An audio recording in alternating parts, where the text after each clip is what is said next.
Ladies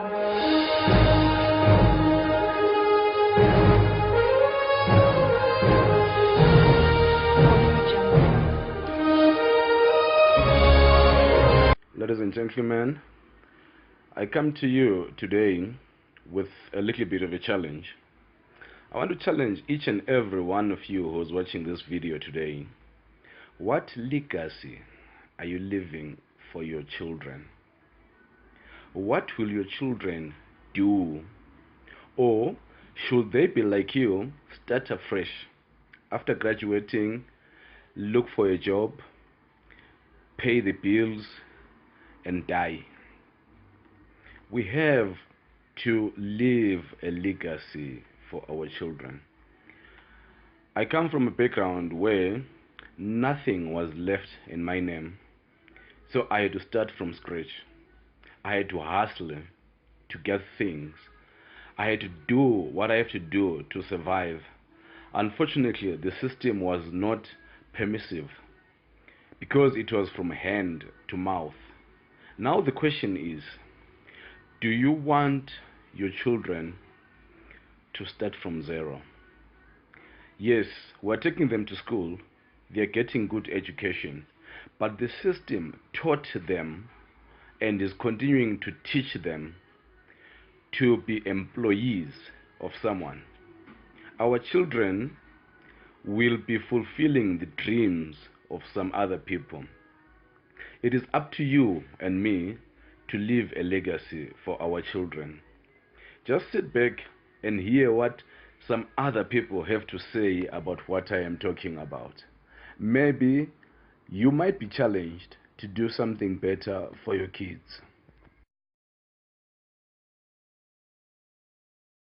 So what's the solution? So how do we get that? Well, here's the thing. We got to recognize that wealth is intergenerationally created. Most people who get rich don't get rich in a lifetime. Oprah, that's once in a while. Bill Gates, that's once in a while. Most people are intergenerational wealth. That means what? That if black people want to catch up, we have to start saving wealth and passing it to the next generation. Our biggest problem ain't that we're splurging. Is that every time we splurge, we're stealing from our descendants. You're giving them no inheritance to get started with. But the white child, they're starting out $100,000 plus, $1 million plus. And I think we have to become more strategic in the way that we do our health plans, as well as our life insurance plans. Because what I'm learning with a lot of these white folk, a lot of them are getting their first, what you want to call a shock of wealth, through the life insurance policy of their parents. We talk about that too. Yeah, so life insurance policy. Yeah, so there's so many different strategies towards wealth that we're not even thinking about because black people, our selfishness, it's also based on our, what you want to call it, emergency consciousness, survival instinct. We're only worrying about our life.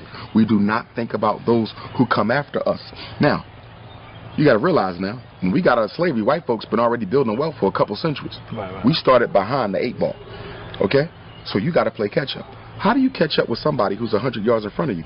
You have to run faster than they are.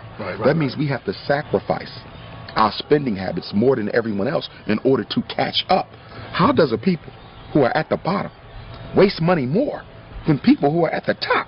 So not only are you not catching up, you're not even thinking about trying to catch up.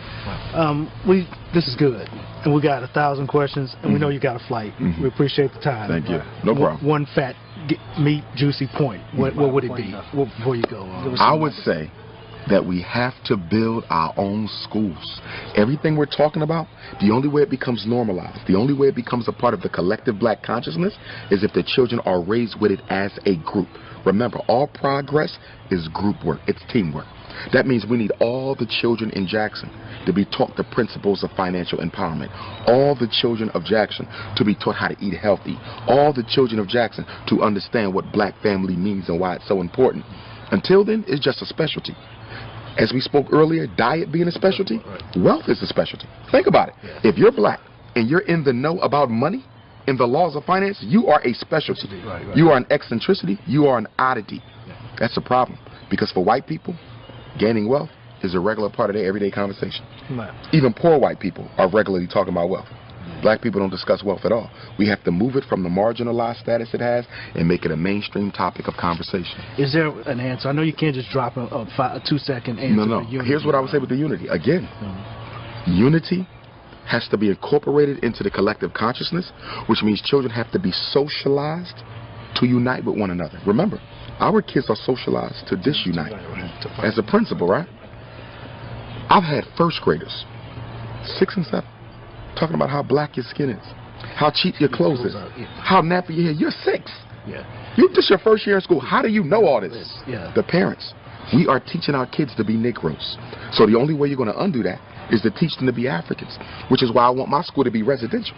Because I know sending them back to the same house that created the illness after school is going to undo everything I do from 8 to 3. You got the kids for 16 hours. I got them for 8. I can't win because the brain is the creature of repetition. Whoever gets to this the most will rule it. What did Adolf Hitler say? Come up with a lie, keep on telling the lie, be consistent with it. It ain't got to be the truth. But the brain cannot resist the temptation to believe something that is regularly presented before it. Repetition wins. We give our kids to white folks for the first 18 years of their life, then we want to remake them into Africans for the rest of their life. That's ridiculous. The formidable years of conditioning is birth to 12. The formidable years of conditioning is birth to 12. We give that to white people. And then when they turn 21, they already have habituated. They already have a personality. They already got hard habits. And now we want to re-Africanize them. Who does that? What people have ever gotten free, giving the best years of their children to their oppressor, the manipulator? I'm not going to teach on leadership tonight, but I want you to understand this is what dominion is. Dominion is about controlling resources through your gift. Your gift is what you were born with. No one gives you your gift. You can't get it in a college. Every human was born with a gift. The problem is our culture doesn't allow it to manifest. Matter of fact, our culture makes your career more important than your gift. That's why you're broke. Your prosperity is not in your job. It's in your gift. Your job is what they pay you to do. Your gift is what you were born to do. Your job is your skill. Your gift is your area of expertise from God.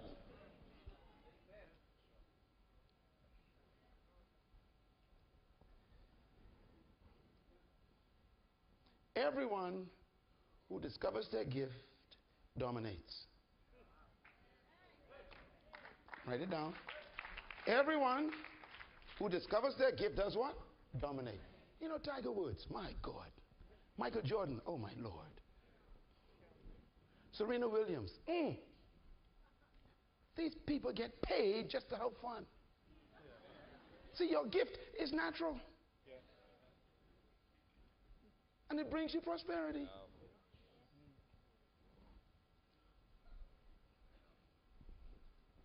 They told you to go to school and get an education, and then get a job, pay bills, and die. That's your life in a sentence. Boy, go to school, get a good education, get a job, buy a house, pay bills, a mortgage, then die. That's it. Your whole life. This is lousy, but that's what they tell you. And you've been spending all your life trying to do that. Education, job, bills, death.